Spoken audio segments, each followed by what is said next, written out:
ক্ষমতার প্রভাব খাটিয়ে হাওড়ে হারুনের প্রেসিডেন্ট রিসোর্ট ক্ষতিপূরণের দাবি ভুক্তভোগীদের। এস আলম পরিবারের ৩,৫০০ কোটি টাকার শেয়ার অবরোধের নির্দেশ। এবং চলতি বছরেই চালু হচ্ছে শাহজালাল বিমানবন্দরের ৩য় টার্মিনাল।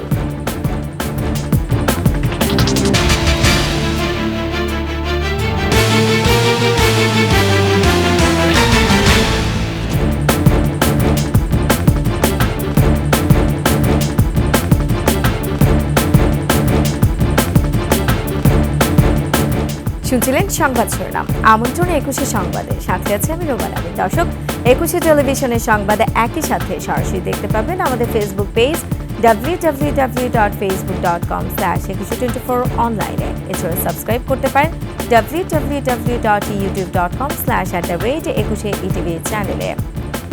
প্রেসিডেন্ট রিসোর্ট কিশোরগঞ্জের হাওড় উপজেলা মিঠামইনের হোসেনপুর গ্রামে প্রায় ৩০ একর জায়গা জুড়ে দৃষ্টিনন্দন ৩ তারা মানের রিসোর্টটির মালিক ডিবির সাবেক প্রধান হারুনুর রশিদ। অভিযোগ রয়েছে, ক্ষমতার প্রভাব খাটিয়ে স্থানীয়দের জায়গা দখল করে জমির মালিকদের ন্যায্য দাম না দিয়েই রিসোর্টটি করেছেন হারুন। এতদিন ভয়ে কথা না বললেও ক্ষতিগ্রস্তরা এখন তাদের জমি ফেরত চাইছেন। কেউ কেউ আবার ন্যায্য দাম দাবি করছেন। কিশোরগঞ্জ থেকে রুমন চক্রবর্তীর তথ্যচিত্রের ডেস্ক রিপোর্ট। এলাকার অনেকেই আগে দল বেঁধে এই রিসোর্টটি দেখতে যেতেন। অনেক মানুষের ভিড় হতো এখানে। কিন্তু স্বর্ণ ব্যবসায়ী দিলীপ চৌধুরীর বাড়ি মিঠামইন সদরে হলেও মনের কষ্টে আগে কখনো রিসোর্টটি দেখতে যাননি। কারণ তার ১১০% কৃষিজমি বিলাসবহুল এই রিসোর্ট গ্রাস করেছে। সেখানে হয়েছে এই প্রেসিডেন্ট রিসোর্ট।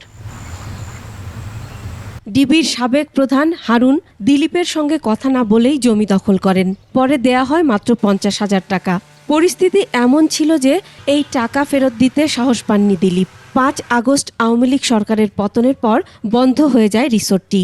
এখন মাঝে মাঝে নিজের জমির সন্ধানে রিসোর্টে যান তিনি। উনি একদিন আমার বাসায় এসে রিসোর্টকে আমাকে ৫০,০০০ টাকা দিয়ে গেছেন, দাম দর করেন নাই, এইভাবে পড়ে রয়েছে। কিন্তু অনেকদিন যাবত ওনার পিছনে দেখা করতে পারি নাই ক্ষমতার বলে। শুধু দিলীপ চৌধুরী নন, হারুনের নিজ গ্রাম হোসেনপুরের সৌদি আরব প্রবাসী মানিক মিয়ার ৫.৫ একর, অষ্টগ্রামের মোশতাক আহমেদ কমলের প্রায় ১৮ একর কৃষি জমি সহ বেশ কিছু কৃষকের জমি রিসোর্টের জন্য দখলে নেওয়া হয়। শাহরিয়ার কাছে দেখা করার কথা বললে সে ইয়াতে ওই যে ভিকু দিয়ে মাটি ফালাইছে, তাদের টাকা দেয় নাই। অসামাজিক কাজ করতে আসতো, ওই অসামাজিক কাজগুলো নিয়ে এলাকার মানুষ অনেক বিরোধ করে। ওই হারুন ডিবি প্রধান তার দাপটে, তার পাওয়ারে এই প্রেসিডেন্ট রিসেট করছে এবং সাদা পুলিশ দিয়া বিএনপি নেতা কর্মী থেকে ধরে নিয়ে আসছে, টাকা নিচ্ছে, জমি নিচ্ছে। ২০২১ সালের ৩ সেপ্টেম্বর চালু হওয়া রিসোর্টের ২০টি দোতলা কটেজে রয়েছে শীতাতপ নিয়ন্ত্রিত ৪০টি কক্ষ। আছে রেস্টুরেন্ট, পার্টি সেন্টার, শিশুদের গেম জোন এবং ওয়াচ টাওয়ার। আছে রিসোর্ট এলাকার মাঝখানে বিশাল আয়তনের দিঘি, এর মাঝখানে হেলিপ্যাড। বিগত সরকারের মন্ত্রী, সচিব, পুলিশের ঊর্ধ্বতন কর্মকর্তা ও প্রভাবশালী ধনাঢ্য ব্যক্তিরা রিসোর্টে বেড়াতে আসতেন। এক একটি স্যুটের দৈনিক ভাড়া ৬,০০০ থেকে ২৮,০০০ টাকা। তবে আওয়ামী লীগ সরকারের পতনের পর বর্তমানে রিসোর্টটি বন্ধ রয়েছে। সেখানে এখন শুনশান নীরবতা। ২-৩ আসি এটা পরিষ্কার পরিচ্ছন্ন করে রাখি আর কি, যাতে আবর্জনাটা না হয়। আর চালু অবস্থা এটা ৩০-৩৫ শ্রমিক আমরা খাটতাম। জমি দখল সহ নানা অভিযোগের প্রেক্ষিতে ৯ ডিসেম্বর প্রেসিডেন্ট রিসোর্টে অভিযান চালায় এনবিআর এর সেন্ট্রাল ইন্টেলিজেন্স। দুর্নীতি দমন কমিশন এবং জাতীয় রাজস্ব বোর্ড কাজ করছে, ওনাদের একটি টিম কিছুদিন আগেও এসেছিল এখানে, ফিল্ডে ওনারা ইনভেস্টিগেশন করে গিয়েছেন। স্থানীয়রা জানায়, কাগজপত্রে রিসোর্টের মালিকানা হারুনুর রশিদের না থাকলেও প্রকৃত মালিক তিনি। এটি পরিচালনা করতেন তার ভাই ডাক্তার শাহরিয়ার। আর নাম কেন প্রেসিডেন্ট রিসোর্ট, তা নিয়েও আছে নানা প্রশ্ন। মাসুমা লিসা, ডেস্ক রিপোর্ট, ২১শে টেলিভিশন। এস আলম গ্রুপের কর্ণধার সাইফুল আলম ও তার পরিবারের সদস্যদের মালিকানাধীন ২৪টি কোম্পানির ৩২ কোটি ১০ লাখের বেশি শেয়ার অবরুদ্ধ করার আদেশ দিয়েছেন আদালত। এসব শেয়ারের মূল্য ৩৫০০ কোটি টাকার বেশি। দুর্নীতি দমন কমিশনের আবেদনের প্রেক্ষিতে ঢাকা মহানগর জ্যেষ্ঠ বিশেষ জজ আদালত এই আদেশ দেন। দুদকের পক্ষ থেকে আদালতকে জানানো হয়েছে, এস আলম ও তার পরিবারের সদস্যদের মালিকানাধীন ২৪টি কোম্পানিতে তাদের ৩২ কোটি ১০ লাখ ১৯ হাজার 478টি শেয়ার রয়েছে। এস আলম পরিবারের সদস্যরা এসব শেয়ার হস্তান্তরের চেষ্টা করছেন বলে দুদক অনুসন্ধানে জানতে পেরেছে।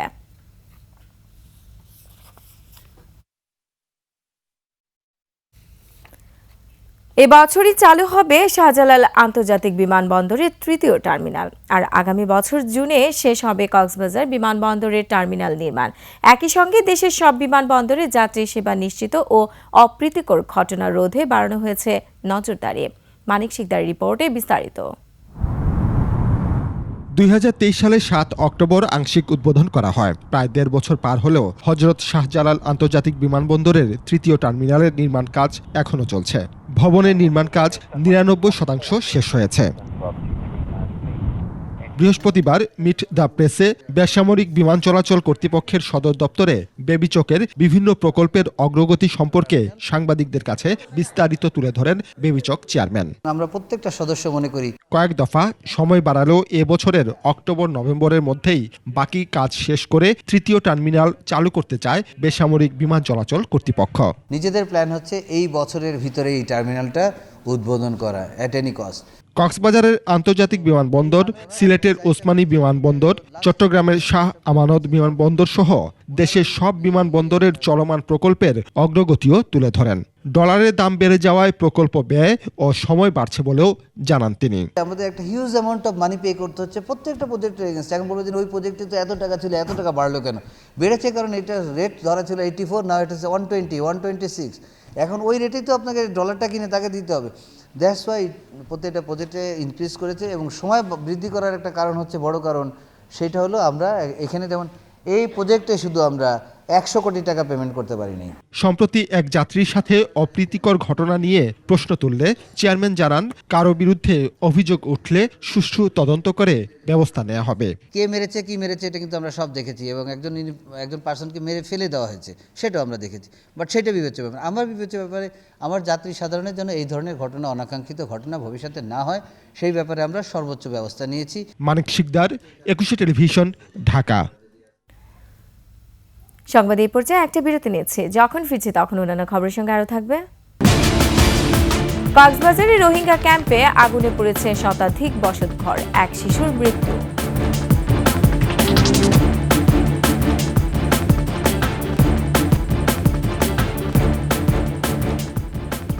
বিরতির পর আবার আমন্ত্রণ ২১ সংবাদে। কক্সবাজারের টেকনাফের মচিনি রোহিঙ্গা ক্যাম্পে আগুনে পড়েছে শতাধিক বসতঘর সহ নানা স্থাপনা। এ সময় মারা গেছে এক শিশু। বৃহস্পতিবার রাত 10:15টার দিকে টেকনাফ উপজেলার হিল্লা ইউনিয়নের নয়াপাড়া মচিনি ক্যাম্পে এই ঘটনা ঘটে। আর্মড পুলিশ ব্যাটালিয়ন জানায়, এই ক্যাম্পের প্রি ব্লকের একটি বসতঘরে আকস্মিক আগুন লাগার এই ঘটনা ঘটে। মুহূর্তে আগুন আশপাশে ছড়িয়ে পড়ে। এ সময় এপিভিএন এর পাশাপাশি স্থানীয় রোহিঙ্গারা আগুন নিয়ন্ত্রণের চেষ্টা চালায়। খবর পেয়ে টেকনাফ ফায়ার সার্ভিসের 2টি ইউনিট ঘটনাস্থলে আসে। প্রায় 1 ঘন্টা চেষ্টার পর আগুন নিয়ন্ত্রণে আনতে সক্ষম হয় তারা।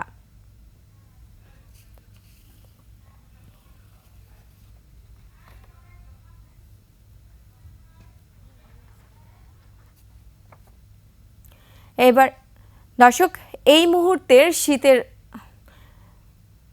জানুয়ারিতে দেশে শৈত্যপ্রবাহের কোনো সম্ভাবনা নেই বলে জানিয়েছে আবহাওয়া অধিদপ্তর। তবে কালকের পর থেকে সারা দেশের তাপমাত্রা কিছুটা কমবে। তবে বৃহস্পতিবারের আবহাওয়া বার্তায় এসব তথ্য জানানো হয়। এদিকে দেশের বিভিন্ন এলাকায় তাপমাত্রা কিছুটা কমে বেড়েছে ঠান্ডার মাত্রা। এর মধ্যে উত্তরবঙ্গে শীতের দাপট বেশি। চুয়াডাঙ্গায় কুয়াশা ও হাড় কাঁপানো শীতে বিপর্যস্ত হয়ে পড়েছে জনজীবন। দুর্ভোগে পড়েছেন খেটে খাওয়া মানুষ। মৌলভীবাজারে কনকনে ঠান্ডায় ভোগান্তিতে চা শ্রমিক সহ নিম্ন আয়ের মানুষেরা। এদিকে শীতের নাকাল মাগুরাও। ভোর থেকে কুয়াশার পাশাপাশি হিমেল হাওয়ায় জুবুথুবু অবস্থা জেলা জুড়ে।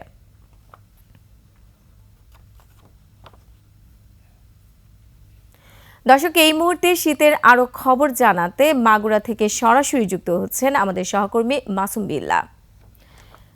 মাসুম বিল্লাহ, আপনি নিশ্চয়ই আমাকে শুনতে পাচ্ছেন। মাসুম বিল্লাহ, শীতের প্রকোপ মাগুরাতে কেমন দেখছেন আমাদের জানান। এছাড়া ছিন্নমূল মানুষদের দুর্ভোগের কথা আমাদের জানান।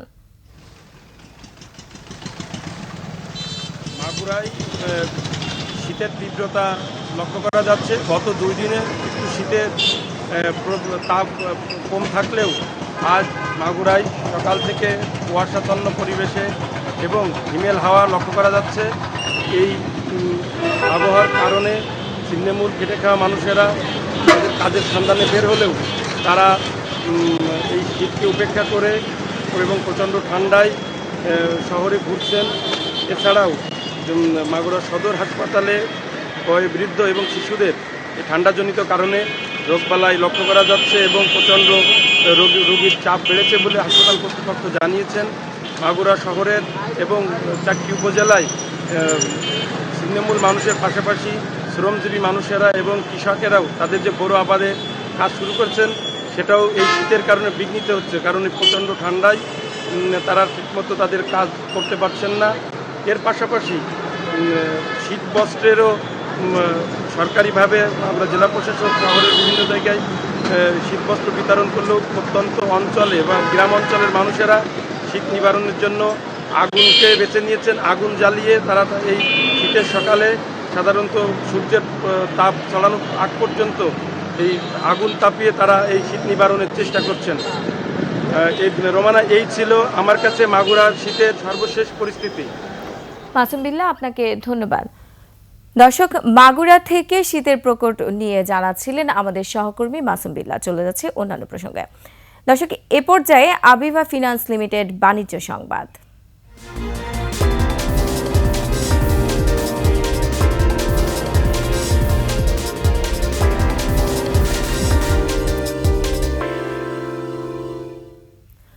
আমনের ভরা মৌসুমে দিনাজপুরে অস্থির চালের বাজার, লাফিয়ে বাড়ছে দাম। সবচেয়ে বেশি বেড়েছে মিনিকেট, বস্তায় ৬০০ টাকা।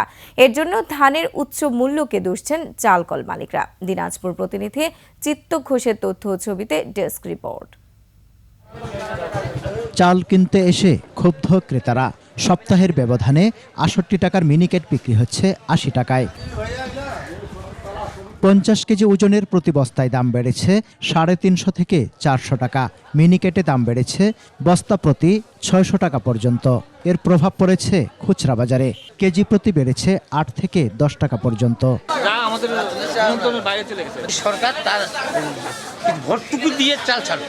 বিক্রেতারা বলছেন, ভরা মৌসুমে দাম ঊর্ধ্বমুখী হওয়ায় তারাও বিপাকে। রেকর্ড পরিমাণ, মানে এত দাম আগে কখনো হয়নি, সব থেকে ভয়াবহ অবস্থা। বর্তমানে রেটে চাল কিনে আমাদেরকে বেচা কিনা করতে খুব সমস্যা হচ্ছে আর কি। যখনই চাল কিনতে আসছে তখনই আমাদের কাছে জবাবদিহিতার মুখে আসছে, এত দাম বেড়ে গেল পরে মানে কিভাবে কিনবো। হয়তো যারা দেখা যাচ্ছে ৫০ কেজি নিত তারা ২৫ কেজি নিচ্ছে। ধানের দাম বেশি, এই জন্য চালের দামটা বেশি। অস্বাভাবিক মূল্যবৃদ্ধির কথা স্বীকার করেছে চালকল মালিকরা। তারা বলছে, গত বছরের এই সময়ের তুলনায় প্রায় ৪০০ টাকা বেশি দরে ধান কিনতে হচ্ছে। বর্তমানে ধান চালের বাজারটা শুনে আমিও স্তম্ভিত আছি এবং বিব্রত করে আমরা, কারণ আমরা গত বছর যে ধানগুলো কিনে যেভাবে চাল বিক্রি করেছি, বস্তাপ্রতি ধানের বাজার এখন ৪০০ থেকে ৫০০ টাকা বৃদ্ধি পেয়েছে। চালের বাজার নিয়ন্ত্রণে দ্রুত কার্যকর পদক্ষেপ চান ভোক্তারা। সমর ইসলাম, ডেস্ক রিপোর্ট, ২১ টেলিভিশন। সংবাদ শেষ করছি যশোরের ঐতিহ্যবাহী গুড়ের মেলার খবর জানিয়ে। যশোরের যশ খেজুরের রসের ঐতিহ্য ধরে রাখতে চৌগাছায় চলছে ৩ দিনের গুড় মেলা। নিজেদের তৈরি খেজুর গুড় ও পাটালি নিয়ে অংশ নিয়েছেন গাছিরা। দর্শক, যশোর প্রতিনিধি শিকদার খালিদের তথ্যচিত্রে ডেস্ক রিপোর্ট। অষ্টাদশ শতাব্দীর শেষ ভাগ থেকে খেজুর গুড়ের চিনির জন্য বিখ্যাত হয়ে ওঠে যশোর, আর রস ও গুড় উৎপাদনের অন্যতম চৌগাছা উপজেলা। 1851 সালে চৌগাছার তাহেরপুরে কপোতাক্ষ নদের পাড়ে খেজুর গুড়ের কারখানা স্থাপন করেন এক ইংরেজ। 2022 সাল থেকে চৌগাছায় শুরু হয় খেজুর গুড়ের মেলা। কৃষকরা গুড় আনছে এবং গুড় বিক্রি হচ্ছে, গুড় অনেক মান ভালো। পাটালির দামটা তারা ঠিকমতো পেত না, এখন কিন্তু সঠিক মান বজায় রেখে সঠিক মূল্য তারা পাচ্ছে। আমরা খুবই উপভোগ করি এই জন্য যে নির্ভেজাল গুড় পাই, সারা বাংলাদেশে এই গুড়টা যাচ্ছে। 15 জানুয়ারি সকালে চৌগাছা উপজেলা পরিষদ চত্বরে এই মেলার উদ্বোধন করেন যশোরের জেলা প্রশাসক। যশোরের খেজুর গুড় আমাদের বাংলাদেশের একটা জিআই পণ্য হিসেবে স্বীকৃতি পেয়েছে। এটা আমরা প্রতি বছরে চৌগাছায় এটা মেলাটা হয়, তারই ধারাবাহিকতা এবারও আমরা এই 15 তারিখ থেকে 17 তারিখ পর্যন্ত 3 দিনব্যাপী উদযাপন করছি। প্রথম দিনেই শতাধিক গাছির অংশগ্রহণে জমে ওঠে মেলা। গাছিরা জানান, মেলায় অংশ নিতে তাদের প্রস্তুতি শুরু হয় অগ্রহায়ণ মাস থেকেই। বেচা বিক্রিও ভালো। এই মেলায় বেচা কিনা করে এখন 25 কেজি 20 কেজি বেচা হয়ে গেছে। রসগুলো বেড়েছে অগ্রহণ মাস থেকে, কিন্তু জানুয়ারির 5 তারিখ 6 তারিখ থেকে এগুলো মানে সংরক্ষণ করা গুছানো শুরু করেছি। এখানে জেনুইন ভালো গুড়টা পাওয়া যায়, অনেকে কিনে নেবে। গুড় পাটালির পাশাপাশি মেলায় পাওয়া যাচ্ছে গুড়ের তৈরি পিঠা। যদিও গুড়ির মেলা, তারপরেও আমরা পিঠা তুলেছি এই জন্যই যে গুড়ির সঙ্গে পিঠার সম্পর্ক একটা। বেশিরভাগ গুড় দিয়ে পিঠা তৈরি হয়, এই জন্য আমরা গুড় দিয়ে পিঠা তৈরি করে নিয়ে আসছি। উপজেলা প্রশাসন বলছে প্রতি বছরই মেলার পরিধি বাড়ছে। আমার চৌগাছার গাছিরা তারা তাদের জন্য এই আয়োজন, এটা দেখে যে তারা এত খুশি হচ্ছে, এটাই আমার পাওয়া। বুধবার শুরু হওয়া এই মেলা শেষ হবে শুক্রবার। Masuma Lisa, desk report, 21 television. আর এরই সাথে শেষ করছি 21 সংবাদ। যাবার আগে সংবাদ শিরোনামগুলো আরও একবার। ক্ষমতার প্রভাব খাটিয়ে হাওড়া হারুনের প্রেসিডেন্ট রিসোর্ট, ক্ষতিপূরণের দাবি ভুক্তভোগীদের। এস আলম পরিবারের ৩,৫০০ কোটি টাকার শেয়ার অবরোধের নির্দেশ। এবং চলতি বছরেই চালু হচ্ছে শাহজালাল বিমানবন্দরের ৩য় টার্মিনাল।